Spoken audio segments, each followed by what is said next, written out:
Chandrababu Naidu outdated politician అని చెప్పి జగన్మోహన్ రెడ్డి గారు మేము అనేక సార్లు చెప్పాం. నిన్న చంద్రబాబు నాయుడు పీకేతో సమావేశం అయిందని చెప్పి ప్రశాంత్ కిషోర్ వచ్చాడు. భూమి బద్దలైపోద్ది. ప్రశాంత్ కిషోర్ చంద్రబాబు కలిశారు.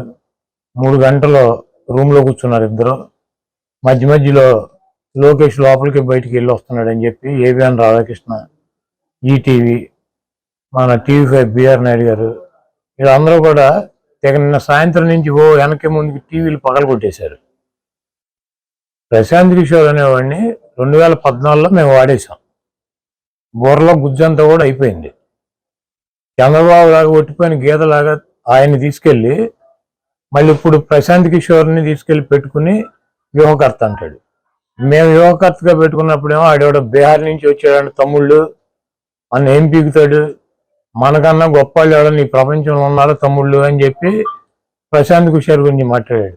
ఇదే రాధాకృష్ణ, ఇదే రామోజీరావు, ఇదే బిఆర్ నాయుడు ఏం చెప్పారు? చంద్రబాబు నాయుడు బాబాయిని చంపటానికి ప్రశాంత్ కిషోర్ ప్లాన్ చేసి ప్రజలను రెచ్చగొట్టి గెలిచాడు. కోడికత్తితో జగన్మోహన్ రెడ్డి గారు పొడిపించుకున్నాడు. వీటన్నిటికి కూడా ప్రశాంత్ కిషోరే ఉన్నాడు అన్నాడు. ఇప్పుడు చంద్రబాబు నాయుడు పేక్కోంచుకుంటాడా లేకపోతే లోకేష్ తండ్రిని చంపుతాడా ప్రశాంత్ కిషోర్ ఆధ్వర్యంలో? ఇవన్నీ కూడా వాళ్ళకే తెలవాలి. అవుట్డేటెడ్ పొలిటీషియన్ అనమాట. అయిపోయినప్పుడు 2019లో వాడేసింది తీసుకొచ్చి ఇప్పుడు 2024లో వాడదాం అనుకుంటున్నాడు.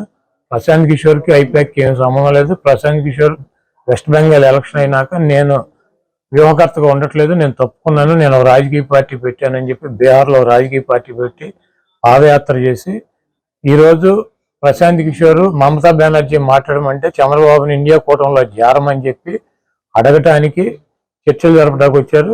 చంద్రబాబు నాయుడు ఒక పక్కన పవన్ కళ్యాణ్ని పెట్టి ఒక పీకేని పెట్టి బీజేపీతో చర్చలు జరుపుతున్నాడు. ఇంకో పీకేని పెట్టి అటు ఇండియా కూటమి మమతా బెనర్జీ కాంగ్రెస్తో చర్చలు జరుపుతున్నాడు. చంద్రబాబు నాయుడికి 2 కళ్ళ సిద్ధాంతం. ఎవడు అధికారంలోకి వస్తాడు చంద్రబాబుకి అర్థం కావట్లా. కేంద్రంలో బీజేపీ వస్తుందా కాంగ్రెస్ వస్తుందా ఎవడు వస్తాడు అన్నది కన్ఫ్యూజన్లో ఉన్నాడు. కాబట్టి వీళ్ళు కాకపోతే వాళ్ళు కాకపోతే వీళ్ళు పీకేలను పెట్టుకున్నాడు. ఒక పీకేనేమో బీజేపీతో మాట్లాడుతూ ఉంటాడు, ఇంకో పీకేనేమో కాంగ్రెస్ ఇండియా కూటమితో మాట్లాడుతూ ఉంటాడు. ఇవన్నీ కూడా ప్రజలు గమనిస్తున్నారు. చంద్రబాబు నాయుడు ఏ పీకేని పెట్టుకున్నా జగన్మోహన్ రెడ్డికి ఇంటికి కూడా పీకేది ఏమి ఉండదు.